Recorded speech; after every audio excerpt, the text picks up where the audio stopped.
Where my heart has found its treasure, Christ is mine forevermore.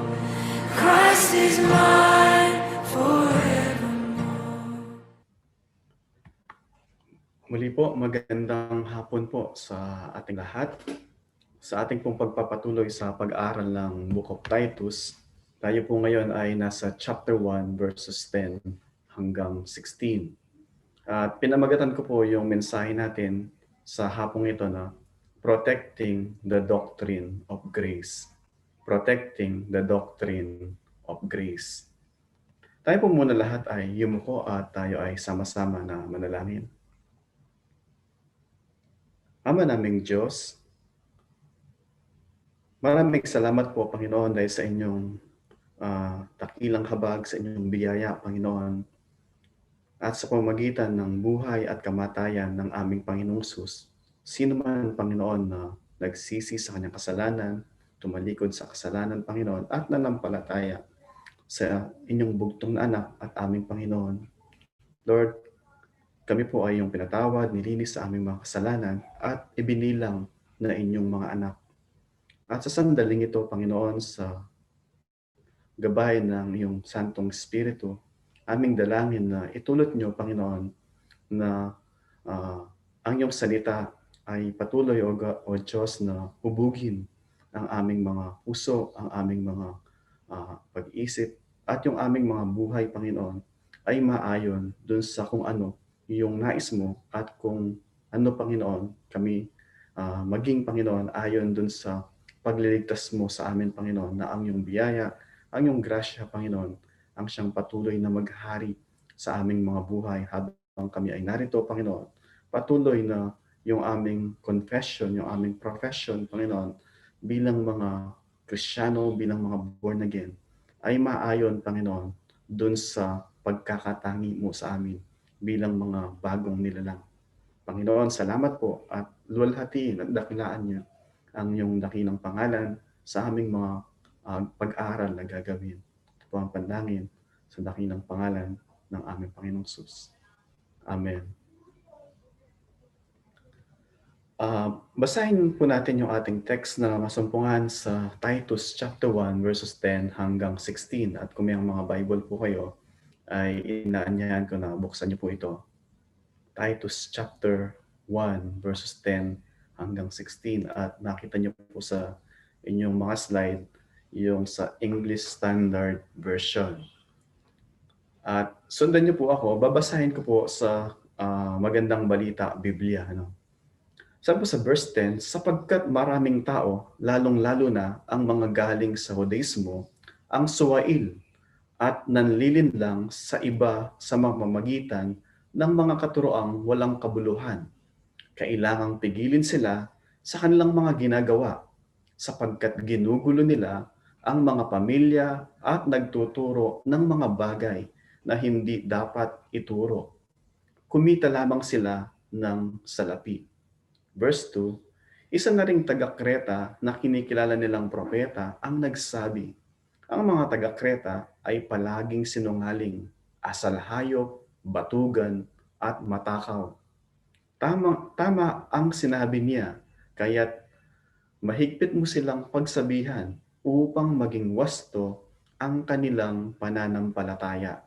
At huwag nang maniwala sa mga alamat ng mga Hudyo o sa katuruan ng mga taong tumalikod sa katotohanan.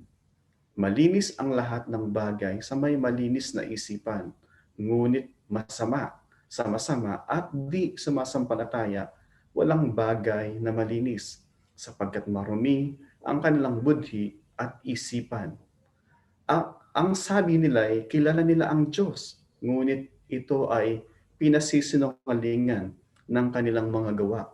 Sila'y kasuklam-suklam, suwail, at hindi nababagay sa gawang mabuti. Ito po yung buhay na salita ng ating Panginoon.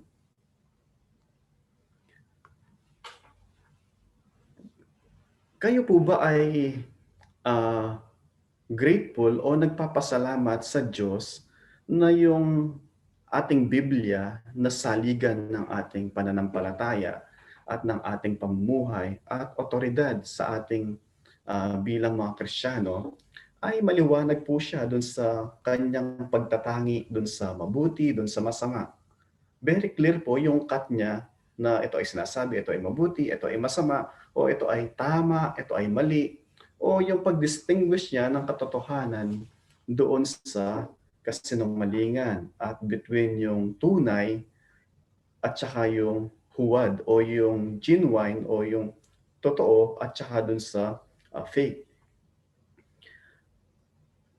Tingnan po natin na sabi po sa Proverbs chapter 14 verse 12, sabi po doon, may daang matuwid sa tingin ng tao, ngunit kamatayan ang dulo nito.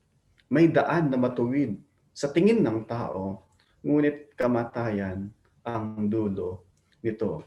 Napakalaga po na yung ating pinaniniwalaan ay totoo. Napakalaga po na ang ating pinaniniwalaan ay tama. Kasi po, yung pong ating pinaniniwalaan, yung pong ating ah, ah, yung ating pananampalataya, ito po ay napakalaki ng impact kung paano po tayo mabubuhay at mamumuhay. Ito po yung ating mensahe sa hapong ito. Yun nga ang pangmagat na protecting the doctrine of grace. At hinati po natin yung ating pasahe. Yung unang bahagi po sa verse 10 hanggang verse 12 ay pwede nating sabihin na protecting the doctrine of grace from false teachers. Mula doon sa mga huwad, doon sa mga bulaan ng mga tagapagturo. At yung ikalawang bahagi, doon sa verse 13 hanggang verse 16, protecting the doctrine of grace from false teaching. From false teaching. Doon sa mga mali na mga katuruan. Tingnan po natin yung unang bahagi sa verse 10 hanggang verse 12. Sabi po doon, kung sa English po yung translation sa ESV, sinimulan niya yung verse 10 na, for there are many who are insubordinate, empty talkers, and deceivers, especially those of the circumcision party. Sinimulan po niya dun sa word na for. Yung pong word na for, o yung sa English, sa Tagalog, sabi doon, sapagkat, sa pamamagitan ng, sapagkat maraming tao, sabi ko na sapagkat, yung pong word na sapagkat o for, ito po ay conjunction word sa English. O sa Tagalog, ito po ay pangatnig. Ibig sabihin, pag nakita mo po yung word na for, doon sa pasimula, dapat bumalik ka po doon sa prior na mga verses na sinabi niya. Kasi conjunction po siya. So, tingnan po natin yung ano ba yung sinabi niya bago yung verse 10. So, tingnan po natin, ito po yung preaching ni Pastor Dong nung nakaraang linggo. Na kung saan gusto kong tingnan nyo yung verse 9 kung hawak niyo yung mga Bible nyo. Sabi po doon sa verse 9, kailangang matatag siya. Sino po yung matatag na to? Yung elder na i-install ni Titus. Sabi doon, kailangang matatag siyang nananalig sa mga tunay na aral na natutunan niya upang ito'y maituro naman niya sa iba at maipakita ang kamalian ng mga sumasalungat dito. So ano po yung instruction ni Pablo kay Timoteo? Kasi kung titignan natin sa verse 5, sabi po doon ni Pablo kay Titus, sabi niya, iniwan kita sa Kreta upang ayusin mo yung mga bagay na dapat pang ayusin. Ibig sabihin, mayroon pong konting gusot doon sa churches o churches sa Crete. At sabi ni Pablo, iniwan kita diyan para isaayos mo, ilagay mo sa order yung mga bagay na wala pa sa ayos. At sabi niya, sa dulo ng verse 5, magtalaga ka ng mga elders sa iglesia sa bawat bayan. So yun po yung instruction sa kanya ni Pablo. At pagdating sa verse 6 hanggang verse 8, ito po ay binigay ni Pablo, ano ba yung mga virtue o yung mga katangian, behavior ng leader, ng isang elder na dapat na italaga ni Titus na mamumuno doon sa mga iglesia sa Crete. So sabi doon, sa verse 6, dapat ito ay walang kapintasan. Hindi po sinasabi na perpekto, but din yung kanyang buhay ay masasalamin yung grasya ng Diyos, yung pagkilos ng Diyos sa kanyang pagkatao ay above reproach. Walang kapintasan yung kanyang pagkatao. At pagdating sa dulo ng verse 6, sabi doon, hindi siya suwail. Yung hindi suwail, ibig sabihin, hindi siya rebelde. Siya ay kumikilala sa otoridad. Siya ay hindi long ranger na ayaw magpasakop dun sa authority. And then pagdating sa verse 7, sabi doon, inulit niya yung sinabi sa verse 6 na dapat siya ay above reproach, walang kapintasan. So ito po yung behavior na sinasabi doon na qualification ng isang elder na itatalaga. And then sa dulo ng verse 7, sabi doon, hindi siya dapat sakim. Hindi sakim sa pera, hindi sakim sa attention, at hindi sakim doon sa popularity. Bagkus sabi doon, siya nga ay sabi doon na siya ay above reproach. Yun ang sinasabi doon sa verse 6 saka verse 7. And then, pagdating sa verse 9, sabi nga, so yung verse 6 hanggang verse 8, yun po ay patungkol sa mga behavior, katangian, virtue o pagkatao ng isang elder na i-appoint.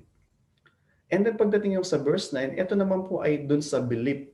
Hindi po ito about behavior, bagkus ito yung theology o ito yung pinaniniwalaan. Ito yung pananampalataya na dapat nataglay o pinaniniwalaan ng isang leader na itatalaga. Kailangang matatag siya dun sa kanyang pananampalataya, dun sa hold niya yung sound doctrine o yung mabuting balita. Dapat meron siyang maliwanag na pagkakaunawa at hindi lamang niya nauunawaan. Dapat ini-embrace niya, dapat niyayakap niya, dapat tinatangkilik niya kung ano yung sinasabi ng salita ng Panginoon na ayon dun sa nasusulat sa ating mga Biblia. Yun po yung sinasabi na belief dapat na meron yung isang leader. So, and then going backward pa dun sa verse 1 actually ng para makita pa natin yung connection niya. Sabi dun sa verse 1, di ba? Sabi ni Pablo, sinugo kita, sabi niya kay Titus upang sabi ni Titus ni Pablo sa kanyang introduction dun sa Titus, sabi niya, mula kay Pablo, lingkod ng Diyos at apostol ni Hesukristo, sinugo ako, sabi niya sa kanyang liham, sinugo ako upang pagtibayin ang pananampalataya. So he's talking about here, sinasabi niya, ang rason na ako ay ipinadala ng Diyos ay para i-strengthen, para pagtibayin ang pananampalataya. He's talking about faith, yung pananampalataya. Later, divine po natin, ano nga ba ibig sabihin ng pananampalataya? And then sabi niya, hindi lamang siya pinag-uusapan yung pananampalataya, which talk about doctrine, but then sabi pa niya, meron pang karugtong, pananampalataya ng mga hinirang ng Diyos. Yung pong word na hinirang ng Diyos, ito po ay napaka-heavy na terminology. Ito po ay tinatawag na elect. Ito ay mga hinirang, pinili ng Diyos.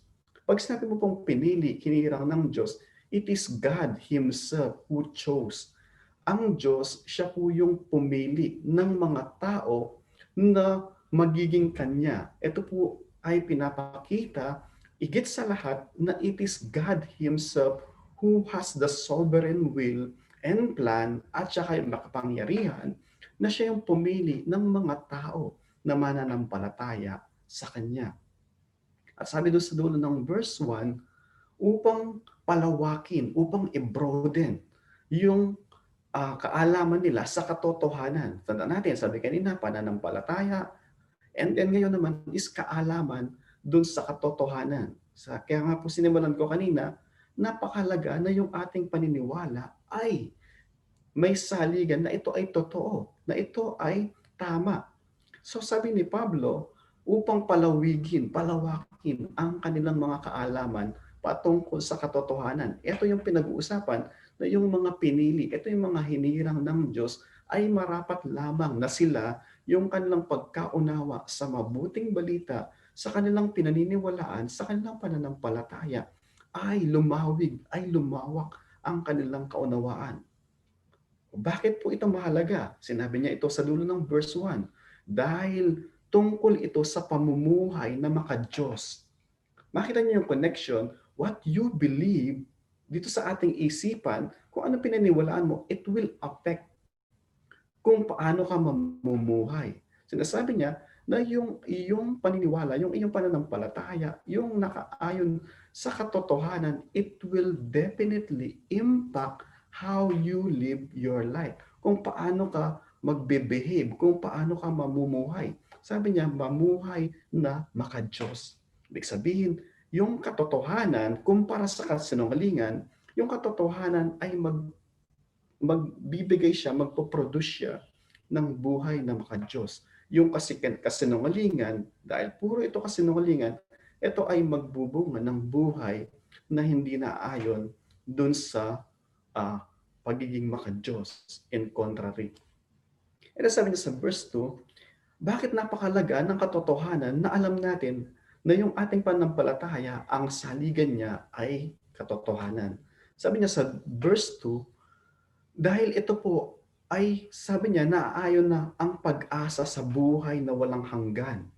So, yung katotohanan po na ating pinaniniwalaan, hindi lamang po siya direkta na binibigyan tayo ng instruction paano tayo mabuhay sa ating buhay sa kasalukuyan, bagkus ito ay binibigyan tayo ng pag-asa na hindi lamang po sa kasalukuyan, kung bagkus sa hinaharap sa buhay na walang hanggan.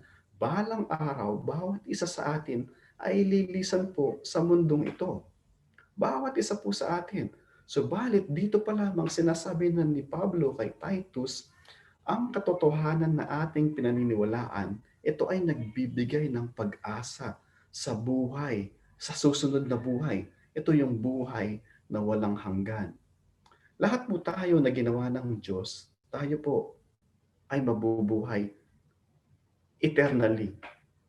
Kaya lang, yung pong sanga, yung pong daan ng eternity, yung walang hanggan, ito po ay sa dulo niya, naghihiwalay po doon sa dalawang landas. Yung pong isa, landas na patungo sa Diyos, buhay na walang hanggan. Pag isa pong buhay na walang hanggan, kaya na sinabi natin ni Pastor Aaron, ito po ay hindi lamang yung length ng buhay na ito ay walang katapusan. Bagkus ito ay buhay na may quality. Dalawa po, yung kalidad ng buhay sa piling ng Diyos, nandun yung joy in the presence of God. There's fullness of joy in the presence of God. On the other side naman, ito yung walang hanggan din po ito sa kabilang side. Kasi ginawa tayo ng Diyos na hindi po tayo, na pag namatay ka, hindi po yung end. For it is appointed unto man once to die, then comes judgment. So either na ikaw o ako, pag namatay po tayo, pupunta tayo sa piling ng Diyos, o yung isa, pupunta tayo dun sa walang hanggan na kaparusahan. So sa verse 2, sinasabi niya, yung katotohanan na ating sinasampalatayanan, ito ay nagbibigay ng pag-asa. Bakit? Dun sa ating kung saan tayo tutungo. So habang nabubuhay tayo sa kasalukuyan, na nabubuhay tayo na may kabanalan, dahil ito ay nais ng Diyos, on the other side din, tayo ay nabubuhay in anticipation dun sa susunod na buhay. Parang pong yung buhay natin dito ay parang warm-up. Ito ay parang practice kung paano tayo mabubuhay dun sa presensya ng Diyos. Kung yung ating hantungan ay presensya ng Diyos na buhay na kabanalan, yung ating pamumuhay dito sa lupa, dapat practice po kung paano tayo mabuhay dun sa hinaharap sa piling ng Diyos. Yun po dapat yung nagdidictate sa yung ating paniniwala, dinidictate yung ating behavior sa kasalukuyan. And sabi niya sa verse 3, itong mabuting balita, itong gospel na dapat protektahan ni Titus sa pag-appoint niya ng mga leaders, sabi doon is, itong mabuting balita na to, na asaligan ay katotohanan, ito ay ipinahayag sa kanyang salita sa pamamagitan ng pangangaral. Ano po yung ibig sabihin nito? So, ito po exactly yung ginagawa ng mga elders na i-appoint. Hindi po basta-basta nakukuha ka ng mga leader, ito kasi pogi, ito kasi ay mapagpatawa. Hindi po yun. Kasi ang business na gagawin nila, ito po ay ipapahayag yung salita ng Diyos. Hindi po sila magkukwento ng mga buhay-buhay nila o yung kung ano mang pinapanood sa YouTube. Bagkus yung i-represent po nila yung buhay na Diyos, yung makapangyarihan na Diyos. Kaya po sabi doon is, ipahahayag yung mabuting balita doon sa pangangaral, doon sa preaching. At sabi po doon, iyon ay ayon doon sa utos ng Diyos na ating tagapagligtas. Sabi doon sa dulo ng verse 3. Gusto ko pong i-note nyo doon, sabi doon, ayon sa utos ng Diyos na tagapagligtas. Ang Diyos ang ating tagapagligtas. And then sabi doon sa, magja-jump ako sa verse 4, sabi doon, sumain nyo nawa ang pagpapala. Yung word na pagpapala po dito ay sa English ay grace. Sa Tagalog, pagpapala o biyaya, kagandahang loob. Sabi doon, sumain nyo nawa ang pagpapala at kapayapaan.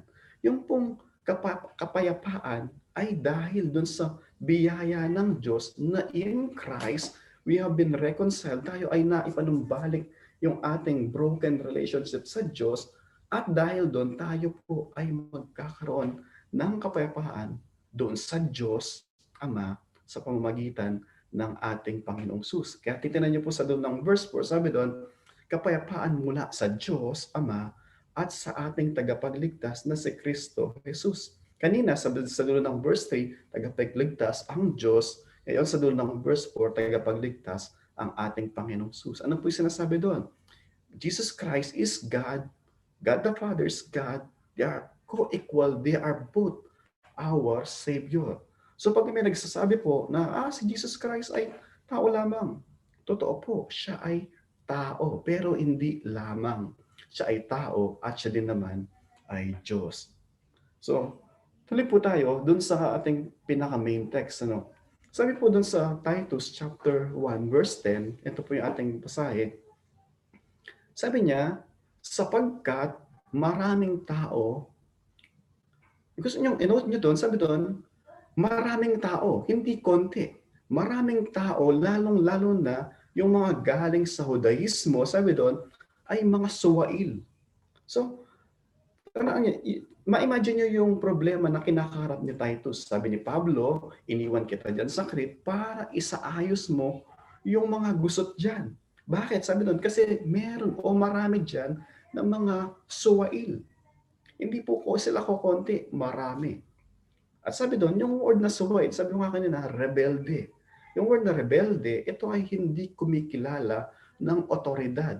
Hindi lamang kumikilala doon sa otoridad ng Diyos, hindi rin kinikilala yung kanyang salita, hindi rin kinikilala yung mga tao na itinilaga ng Diyos na mga siwa mamahala doon sa iglesia. So ito po yung problema o dilema na kinakaharap ng iglesia na doon sa Crete.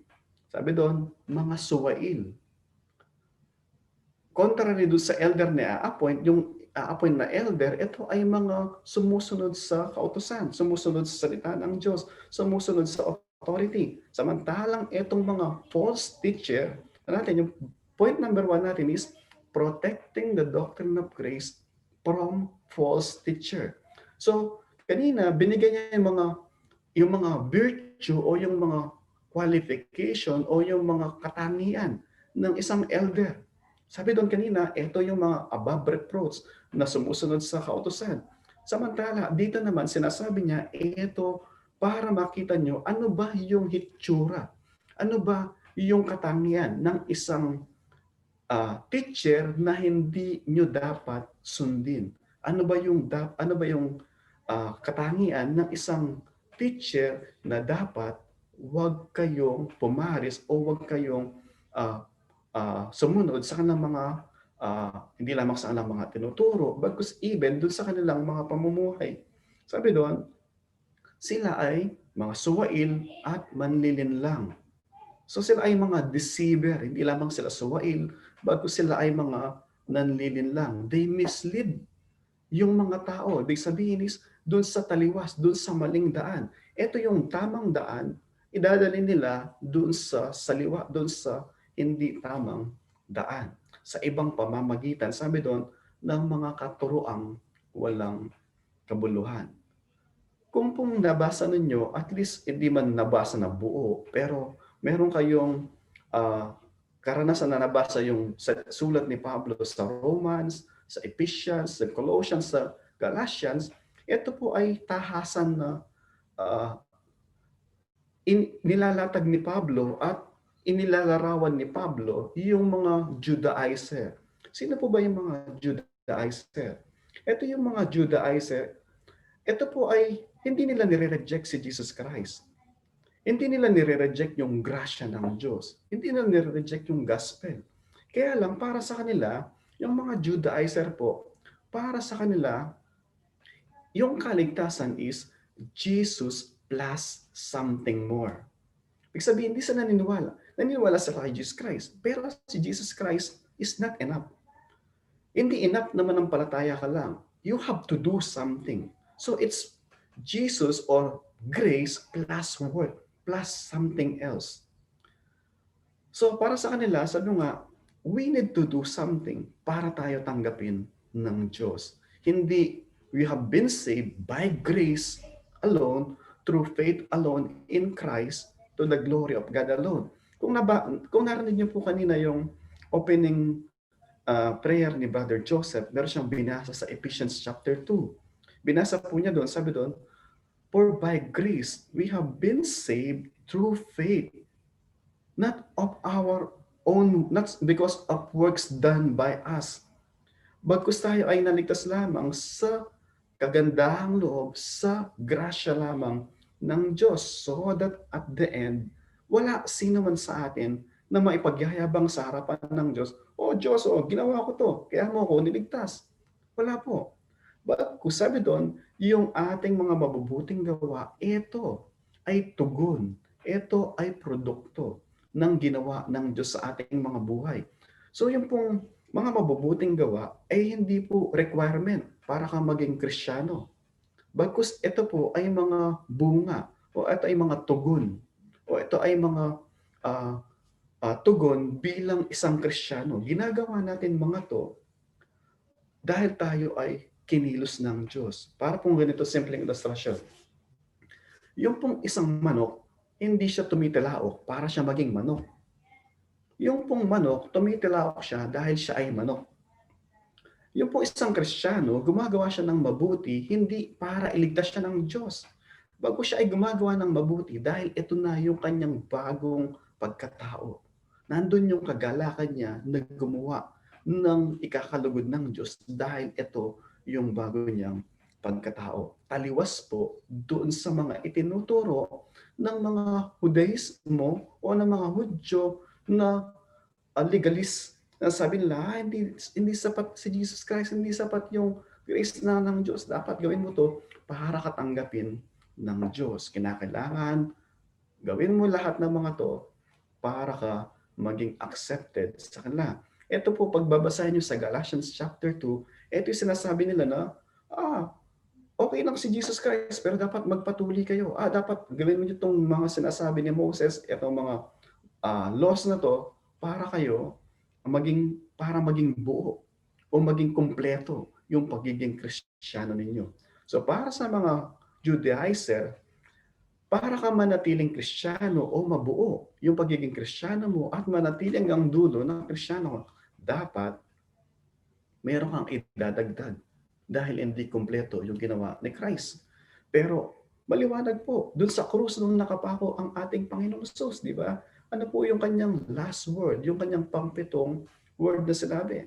Father, it is done. It is finished. It is paid in full.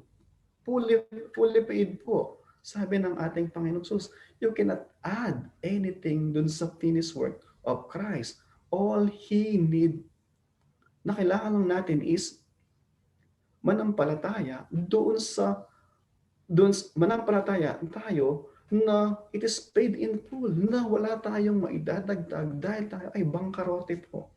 Wala tayong good thing na maidadagdag doon sa finished work ng ating Panginoong Hesus. Ang tanging contribution po natin sa ating kaligtasan ay yung mga kasalanan po natin. Yun lamang po yung ating contribution. Yung kasalanan po natin, maliit malaki, ito po ay mga requirement para tayo ay maging born again. Kasi lahat po tayo makasalanan. Wala pong exemption. Ako, kayo po, maliit malaking kasalanan natin, tayo lahat ay mga nagkasala sa Diyos. Subalit sa biyaya ng Diyos, nung tayo ay nagre-rebelde pa, tumatakbo pa palayo sa Diyos, pinadala niya ang kanyang bugtong na anak upang mamatay sa krus. Ito po yung tinatawag natin na great exchange. Kasalanan natin, kabanalan ng Panginoong Hesus, pinagpalit po. Sa ay nabuhay na banal. Tayo ay nabuhay na makasalanan. Pero para tayo magkaroon ng kabanalan na kailangan. Because without righteousness, no one will see God. Kung wala tayong kabanalan, hindi tayo tatanggapin ng Diyos. Dahil hindi tayo tatanggapin, polluted po tayo. Tayo ay mga defiled. Tayo ay mga marumi. Hindi po tayo tatanggapin doon sa langit. Dahil kung meron pong isa sa atin na makapasok sa langit na hindi nilinis ng banal na dugo ng ating Panginoong Hesus, ipopollute po natin yung buong kalangitan. Para po tayong magiging COVID-19. Maghahasik tayo ng lagim sa langit. So ano po yung great exchange? Kasalanan natin, kabanalan ng Panginoong Hesus pinagpalit. At yung buhay natin, na dapat tayo mamamatay, yung sa kamatayan naman ng ating Panginoong Hesus sa krus, pinagpalit din para hindi na tayo ipako sa krus, hindi tayo mamatay, bagkus magkakaroon tayo ng buhay na walang hanggan sa pamamagitan ng kamatayan ng Panginoong Hesus. Ito po yung mabuting balita na ipinapahayag ni Pablo, hindi lamang dun sa kay Titus, bagkus ito yung sa buong Biblia. Ang mabuting balita po ay nagsasabi na in Christ alone, sa pamamagitan ng dakilang habag, biyaya ng Diyos, tayo ay maaari na tayo po ay maaari na mapatawad at maging anak ng Diyos sa pamamagitan ng ating pananampalataya sa ating Panginoong Hesus at pagtalikod sa ating mga kasalanan. Hindi po pwede sabihin ni naman na, ay hindi, grabe yung kasalanan ko, hindi na mapapatawad. O hindi pwede sabihin ni naman, konti lang kasalanan ko, ang kailangan ko lang ay ganito. Hindi po. Equally po, maraming kasalanan, konting kasalanan, meron lamang pong isang way na ibinigay ang Diyos. At yun po ay ang kanyang bugtong na anak na nabuhay na banal, namatay, bagamat walang kasalanan, para tayo na makasalanan ay magkaroon ng buhay sa pamamagitan ng ating Panginoong Hesus, sa pamamagitan ng kanyang biyaya at sa ating pananampalataya sa kanyang anak. Sabi po doon, sa verse 10, sabi doon, sila ay mga nagtuturo ng mga walang kabuluhan. Ano po yung sinasabi doon? On the contrast, sinasabi niya doon sa ating review kanina, sa verse 2, verse 1, sabi doon, ito ay katotohanan that leads to eternal life. Ito yung pinag-usapan natin na sinasabi ni Pablo sa earlier verse, yung gospel na naglilid dun sa buhay na walang hanggan. On the contrary, yung mga Judaizer, yung mga false teacher, yung mga legalists, sabi doon, yung kanilang mga tinuturo ay mga walang saysay, walang kabuluhan, devoid of any merits, wala pong kahulugan. Para pong sinasabi doon na yung mga Pariseo, yung mga Hudyo po, in fairness sa kanila, may isang kwento po, kung maalala niyo yung parable of the Good Samaritan. Perhaps marami sa inyo na narinig na, di ba? Yung parable ng Good Samaritan. Ano po yung, kung tatanungin ko po kayo, ano po ba yung moral lesson dun sa parable of Good Samaritan? O para dun sa mga hindi pa nakakaalam ng kwento ko mabilis, shortcut. So sabi ng Panginoon Jesus, meron lumapit sa kanya, isang lawyer. Sabi niya, good teacher, ano yung dapat kong gawin para magkaroon ako ng buhay na walang hanggan? So lumino ng Panginoon Jesus, sabi sa kanya, ano ba yung nasusulat? Ibig sabihin, kahit ang Panginoong Jesus, yung reference niya ay mabuting balita, yung Bible. Sabi nung lawyer, sabi niya, nasusulat ganito, You shall love the Lord your God with all your heart, with all your soul, with all your strength, and with all your mind. And you shall love your neighbor as yourself. Anong tugon ng Panginoon sa kanya? Sabi niya, very good, alam mo, gawin mo yan at ikaw ay magkakaroon ng buhay na walang hanggan. Anong tanong ng Hudyo o ng isang lawyer? Sabi niya, sino ba yung neighbor ko? Trying to justify himself, sabi nung sa pasahe, and then sabi ng Panginoon Jesus, so binigyan niya ng kwento. Sabi niya, merong isang mama galing sa Jerusalem, and then pupunta siyang Jericho, at nandun siya sa Samaria, nandun siya sa Samaria, sabi niya, nandun siya sa bulubundukin, and then merong mga tulisan, at siya ay kinuha yung kanyang ari-arian, ginulupi siya, at halos patay na siya. At merong dumaan. So tandaan natin, yung ginulpi na to, siya ay isang Hudyo. So merong dumaan na pari, sabi niya, priest. At yung pari ay lumiko siya ng daan, hindi pinansin. At meron sumunod na dumaan, Levita, ito ay mga nagtatrabaho din sa templo. Sabi doon, gumilid din at hindi pinansin. Sabalit merong dumaan, ito yung pangatlo, yung isang Samaritan. At nung dumaan yung Samaritan, sabi doon, kinuha yung tao, dinanggasan yung kanyang mga sugat, nilagyan ng oil at saka ng wine, and then dinala niya doon sa hotel. At sabi niya doon sa nakakasiwa sa hotel, iiwanan ko to, ito yung bayad, at babalik ako ulit. At kung meron pang kulang, pagbalik ko, babayaran kita, ibigay mo kung ano yung kanyang mga pangangailangan. Ito po yung Samaritan. And then, tanong ng Panginoon sa lawyer, sabi niya, sino sa tatlo na to, yung bang pari, yung bang Levita, o yung Samaritan, yung good neighbor? Of course, sabi nung lawyer, of course, yung isa na, yung huli na nag-show ng mercy o ng pity dun sa tao na yon. Sabi ng Panginoon Diyos, go and do likewise. So pagtatanungin ko po kayo, ano yung moral lesson dun sa kwento na yon? Kasi, bakit napakalaga po ito? Kasi ito yung paniniwala ng mga Hudyo. At perhaps isa po kayo dun with the same concept na sasabihin nyo, ito yung moral lesson nito. Perhaps sabihin nyo, yung moral lesson ng kwento na ito is dapat maging kagaya ng Samaritan na maging mabuting neighbor at tumulong sa mga nangangailangan para ikaw ay kalugdan ng Diyos. Tanggapin ka, you are well done. Diba? Come, join, enter to my kingdom. Perhaps gano'n yung paniwala natin. Yun po ay isang mali na interpretasyon dun sa parable po na ito.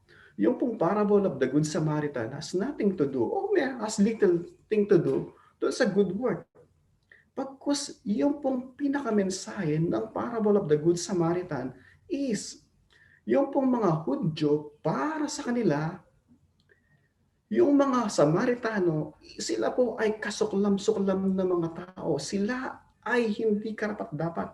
And for a Jew na maging isang Samaritan, kinakailangan niyang talikdan lahat ng mga tradisyon na pinagmulan niya, lahat ng mga paniniwala niya para ba siyang ipanganak muli.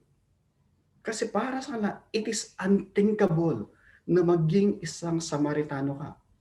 And perhaps marami po sa ating mga tao na all this time, ang dami nating mga bagay sa ating mga utak na akala natin, do this one, do this thing, para ka maging Kristiyano, para ka maging acceptable sa Diyos. Whereas yung sinasabi dito ng Diyos is, you cannot do it. It is impossible for you. Dahil sa isang Hudyo, it is impossible para sa kanila na maging isang Samaritano. Nagets niyo po yung kwento na kung saan sinasabi po dito, yung isang Hudyo, marami siyang mga luggage, marami siyang mga bagay sa kanyang utak. Lahat ng to hinders him, inaharangan siya para makita niya yung grasya ng Diyos na nag-uumapaw sagana, sufficient enough para iligtas siya ng Diyos. Bagkus pilit niyang binibigay, hindi Lord, ito yung aking gawa. Lord, kailangan ko lang is konti lang sa'yo.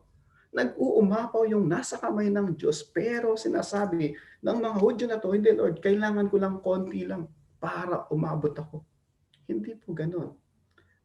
How many of us po kaya, yung ganun yung ating paniniwala, na sinasabi ng Diyos, all you have to do is repent of your sin, believe, trust me, that I am holy, you are sinner, and you need to be washed by my blood para ka maging accepted sa presensya ko. Pero ayaw natin.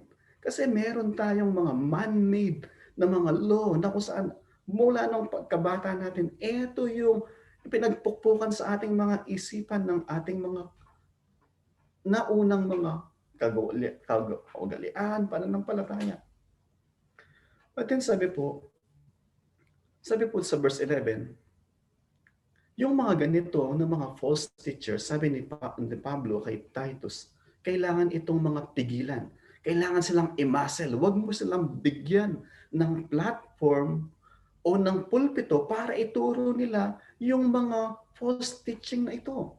Bakit? Sabi niya, ginugulo niya ang mga pamilya. Tandaan natin, during this time, wala pa pong mga churches na mga built. May mga synagogue, pero iba po yung mga nandun. Bagkus yung mga early Christian, they are gathered doon sa mga bahay-bahay, sa mga tahanan po nila. So sabi doon, ginugulin nila yung mga iglesia o yung mga pamilya. Nagkakatip, yung mga churches that are gathered doon sa mga household. At nagtuturo sila ng mga bagay na hindi dapat ituro. Hindi dapat ituro because it is nonsense, because ito ay walang kabuluhan. At ginagawa nila ito para kumita sila ng salapi. Yung po mga false teacher, as much na kaya lang pigain yung bulsa mo hanggang maghirap ka para sila tumaba yung kanilang mga bulsa. Yun po yung isang traits po ng isang false teacher. Yung mga prosperity preaching, mga gospel, ano sinasabi nila? The more you give, the more you receive. Why?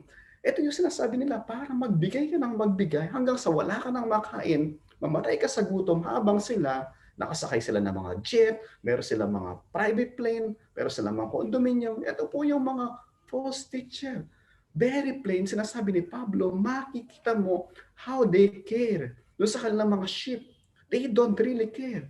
They care doon sa kanilang mga belly, doon sa kanilang mga tiyan, sa mga sikmuran na mga bulsa nila. At marami pong mga ganyan. At nakakalungkot, marami mga nagsishare, di ba? I-watch niyo po ito, di ba? Kasi nakaka-bless siya. Kasi never preaching yung about sin, puro prosperity, puro pagpapala.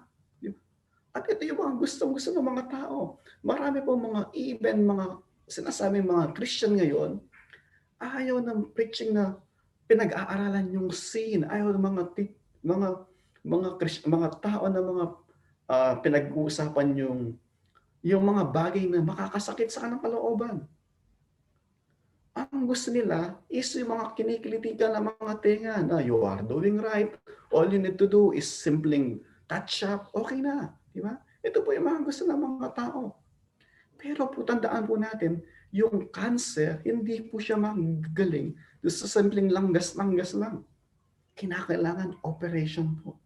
Kinakailangan po yung pusong bato natin, kinakailangan tanggalin ng Diyos ito, palitan ng pusong laman para tayo magkaroon ng kapasidad na tumugon doon sa grasya, doon sa biyaya ng Diyos.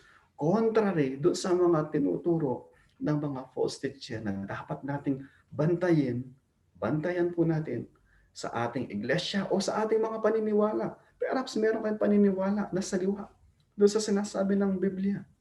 Bantayan po natin. Check po natin. And ako sabi doon sa verse 12, isa ring mga taga-Kreta ang kinikilala nilang propeta na nagsasabi ang mga taga-Kreta ay mga palaging sinungaling, asal hayop, batugan at matakaw. Para bang ito yung signature nila.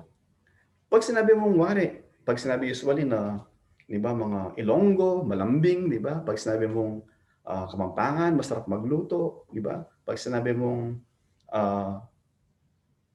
kung ano man, na meron silang tinatawag na pagkakakilanlan. Ito po yung pagkakakilanlan doon sa mga taga-Kreta. Ano pagkakakilanlan sa kanya? What a terrible na description bigay sa kanila. Liar. Sabi na, hindi lamang liar. Palaging sinungaling. Hindi lamang palaging sinungaling, asal hayop. Yung pong asal hayop, So sabi dito, parang wild beast. Ano ibig sabihin nun? Wild beast in a sense na ayaw nilang magpasakop dun sa anumang otoridad. Ayaw magpasakop sa otoridad ng Diyos, ayaw magpasakop sa otoridad sa salita ng Diyos, magpasakop sa otoridad ng iglesia. Ito po sila, parang asal mga hayop. At hindi lamang sila batugan, sabi doon, sila ay mga matatakaw. So, ito po yung kailangan bantayan natin, yung ating paniniwala, yung ating iglesia, doon sa mga false teacher na wala pong ibang hangad, kundi sirain yung ating mga how we live our life, and even yung implication nito doon sa ating buhay na walang hanggan. Kung pong mali yung ating paniniwala, I encourage you po sa ito. Ano ba sa sandaling ito, yung mga nasa isipan natin, mga bagay na pinapaniwalaan natin, na kung saan nilalagak natin yung ating pagtitiwala na ito ay ayos. At umaasa ka na balang araw, it will lead you doon sa presensya ng Diyos because yung mga pinaniwalaan mo ay mga healthy, mga sound, na aayon sa salita ng Panginoon. O meron kayong pinapaniwalaan na hindi naaayon sa salita ng Panginoon. O perhaps meron kayong mga kilalang mga leader. O perhaps meron kayong leader na walang ibang inatupag, kundi yung tumaba yung kanyang bulsa habang yung kanyang mga kawan ay naghihirap. Praise God, wala po tayong ganyan dito sa Abu Dhabi. Yung pong encouragement natin is, salamat sa Diyos na yung pasahe na to ay nasa Biblia. Sinulat ito ng Panginoon para po ma-examine natin. Ano ba yung mga bagay na ating pinaniniwalaan? Ano ba yung mga bagay na itinuturo sa atin? Ano ba yung ipinipid sa ating isipan? Because it will impact kung paano po tayo mabuhay sa kasalukuyan at kung paano natin bigyan ng pagpapalaga yung hinaharap. At tuloy po natin yung sabi ko kanina, yung pong doctrine na meron iniwan kanina, yung faith, di ba?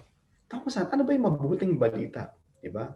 At bakit ba si Pablo ay very careful siya na pangalagaan, bakuran, safeguard yung gospel, yung mabuting balita. Kumpara doon sa mga tinuturo ng mga bulaang guro na para sa kanila is Jesus plus. Jesus plus good works, Jesus plus yung sacrifice, di ba? Ang daming plus, plus, plus. Tingnan po natin later on darating po tayo sa pag-aaral sa Titus chapter 3. Basahin ko lang po sa inyo in advance. Maybe after 3 weeks, darating po tayo dun sa Titus chapter 3. Sabi po sa Titus chapter 3, para makita po natin na ang kaligtasan ay hindi po sa pamamagitan ng mabuting gawa. Bagkus it is dependent lamang po doon sa grasya ng Panginoong Sus. Titus chapter 3 verse 4 hanggang 7. Sabi po, ngunit nang mahayag ang kabutihan at pag-ibig ng Diyos na ating tagapagligtas, iniligtas niya tayo hindi dahil sa mabubuting gawa. Maliwanag po yun. Hindi dahil sa ating mabubuting gawa, kundi dahil sa kanyang habag sa atin. Tayo'y iniligtas niya sa pamamagitan ng Espiritu Santo na naghugas sa atin upang tayo'y ipanganak na muli at magkaroon ng bagong buhay. Masaganang ipinagkaloob ng Diyos sa atin ang Espiritu Santo sa pamamagitan ng tagapagligtas na si Jesus upang tayo'y gawing matuwid, righteous, sa pamamagitan ng kanyang grasya, ng kanyang kagandahang loob. Tayo'y maging tagapagmana at inaasahan nating buhay na walang hanggan. Buhay na walang hanggan, paglilinis ng Diyos, it is solely doon sa discretion ng Diyos, doon sa kanyang biyaya, doon sa kanyang kagandahang loob. It is not because of any works done by us. So, I pray maliwanag po yun. And sabi niya, Skip ko na yung empty talkers na kung saan sinasabi doon, yung mga pinagsabi nila, yung mga bulaang propeta ay mga bagay na walang kabuluhan. Bakit? It, yung mga bagay na tinuturo ng mga false teacher na hindi mabuting balita, it has no power kasi walang power. Yung salita lang ng tao, yung kwento ng tao, wala pong power. Yung salita ng Diyos, merong power to change one's life na maglilid doon sa kapatawaran, sa kasalanan at buhay na walang hanggan. Pero yung mga kwento, mga myths, sabi po doon, ito ay mga teaching not able to overcome sin or death, not able to bring true repentance and true forgiveness and eternal life. Kasi pwedeng yung isang kwento, di ba? Isa may mga teaching, di ba? Mga preacher na magsasound na mga, may mga keyboard na, ding, ding, ding, and then mapapaiyak yung tao. Yun po ay simpleng pag-iyak. Pero kung hindi po yun nakabase na doon sa salita ng Panginoon, yung tamang katuruan, bukas po, babalik uli doon sa dating buhay yung tao na yun. Para pong baboy. Alam niyo yung baboy, ba? Yung baboy, pinaliguan mo, pakawalan mo mamaya, babalik pa rin doon sa karumihan. Bakit? Kasi baboy pa rin po siya. So praise God, tayo po na mga binago ng Diyos from sinner to kanyang mga anak po. Na kung saan yung ating mga puso na dating gustong-gustong nagtatampisaw doon sa kasalanan, makita mo po, mayroong pagbabago. Naranasan na po ba ninyo na na pupunta ka sa isang lugar? Example, wari, dito po tayo sa Dubai, pupunta ang Abu Dhabi. Whenever na pupunta ang Abu Dhabi, alam mo, pag malapit ka na sa Abu Dhabi, may mga madadaanan ka una, papuntang Dubai Mall, makita mo yung Burj Khalifa, and then pag nandun ka na sa gawing malapit na sa Abu Dhabi, makita mo yung coin building, may mga, tinatawag natin mga landmark, para alam mo kung malapit ka na sa pupuntahan mo. Ganon din po yung ating maturity. Yung ating lakad bilang isang Kristiyano, may mga makikita rin pong mga sabihin natin mga landmark kung nasaan ka na. Paano po yun? Tingnan, bumalik tanaw po kayo nung una kayong naging Kristiyano at hanggang ngayon. Meron po bang mga significant changes na matatrace nyo? Na very evidently, makikita mo, ito ako dati. Dati, yung bunganga ko parang Armalite. Dati, wala akong pakialam dun sa sinasabi ng iba. Wala akong kinikilalang otoridad. Ako yung otoridad.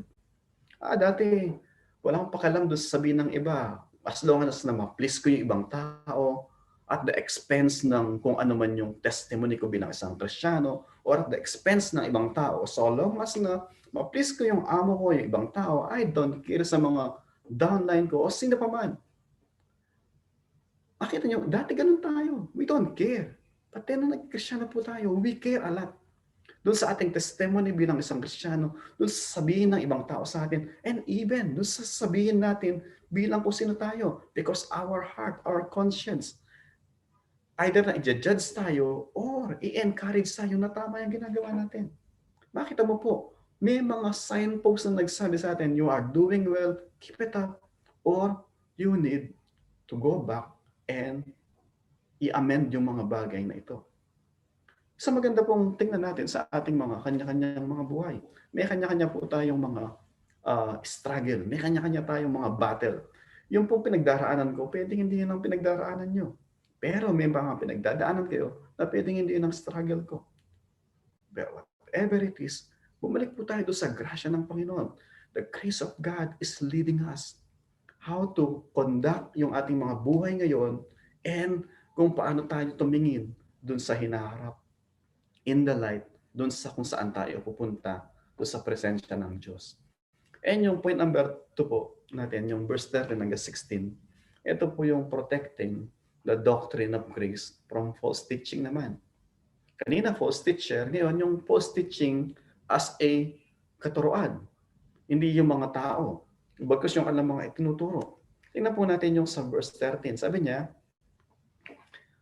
yung mga ganito, sabi niya, tama yung kanyang sinabi, sabi kanya, yung Cretans na philosopher, sabi niya, kaya't sabi ni Pablo, mahigpit mo silang pagsabihan, rebuke them.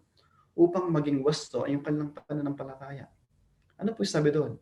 Yung mga mali nilang paniniwala, yung mga mali nilang doktrina, kailangan itama.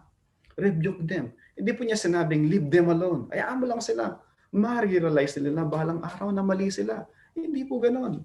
May mga kilala ko dati na ganon. Hayaan mo lang sila. Balang araw, malalaman din nila na mali ka na ginagawa.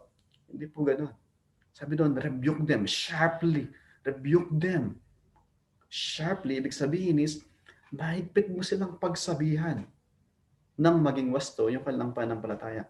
Yung hangarin po natin, hindi para buwagin sila, hindi para i-condemn sila na ibaon sila sa lupa, hindi po. Pagkus out of love, para ma-realize nila yung kanilang maling kinalalagyan. Hoping that by God's grace, ilift up sila, and then magkaroon sila ng awareness, consciousness, and sila man ay maging Kristiyano, ma-born again, at magkaroon ng buhay na walang hanggan. Admonish them with the truth of the gospel. Gospel pa rin lagi. It is the grace of God. And sabi doon, at huwag nang maniwala sa mga alamat ng mga Hudyo at mga katuroang tao na mga tumalikod sa katotohanan. Rather than teaching the Word of God, itong mga tao na to, teaching ng mga tao. At teaching ng yung mga, kung ano mga myth, o yung mga alamat, yung mga pinaniniwalaan. And sabi pagdating sa verse 15, malinis ang lahat ng bagay sa may malinis na isipan. Ngunit sa masama at doon sa hindi nananampalataya, walang bagay na malinis. Nakita niyo yung contrast, sabi niya, doon sa isang tao na nilinis ng Diyos, lahat ay malinis na. Pinatansya ng pusong laman, lahat ay malinis. Doon sa hindi mananampalataya, doon sa reprobate, doon sa hindi mananampalataya, hindi Kristiyano, lahat ay marumi. Oo, sabi natin is, napakalupit naman no. Yun po, exactly, binasa natin kanina. Alam niyo, binasa natin kanina sa Titus chapter 3, sabi doon, tayo'y iniligtas niya sa pamamagitan ng Espiritu Santo at hinugasan sa ating mga kasalanan upang ipanganak na muli at magkaroon ng bagong buhay. Ito po yung Kristiyano. So, knowing that God has saved us and cleansed us from all our unrighteousness, ito po ngayon yung ating motivation to live our lives, to conduct our lives in righteousness in accordance with the will of God, knowing kung sino tayo. Hindi na po tayo mga baboy, hindi na po tayo yung dating tayo. Graduate na po tayo doon. Meron pong, hindi ko alam kung kayo ang mga nagsasaka, mayroong karanasan doon sa pag-aararo. No? Meron po isang lugar na kung saan meron silang kalabaw, nag-aararo. And then dahil sa umulan, so yung araruhan o yung bukirin ay putik-putik. Usually, karamihan pagka ganon, yung mga araro o yung mga kalabaw, na-i-stack doon sa putikan. At pag na-stack sa putikan, naibabaon sila. Hindi na sila makaalis. Anong gagawin usually ng may-ari ng kalabaw? Kukuha siya ng panghatak para makaalis sila. Alam niyo po, bawat tao, bawat isa sa atin, bago po tayo naging Kristiyano, tayo po ay nakabaon dun sa lalim ng mga kasalanan po natin. So, balit salamat sa biyaya ng Diyos, tayo po ay inalis doon. At salamat, sabi doon sa Titus, hindi lamang tayo inalis doon. Pagkas tayo ay pinaliguan ng Diyos para magkaroon tayo ng new identity. We are Christian. Christ is in us. We are Christ ambassador, representing Christ. Saan man tayo pumaroon, we are new creation. Not the old. The old is gone. We are now a new creation in Christ.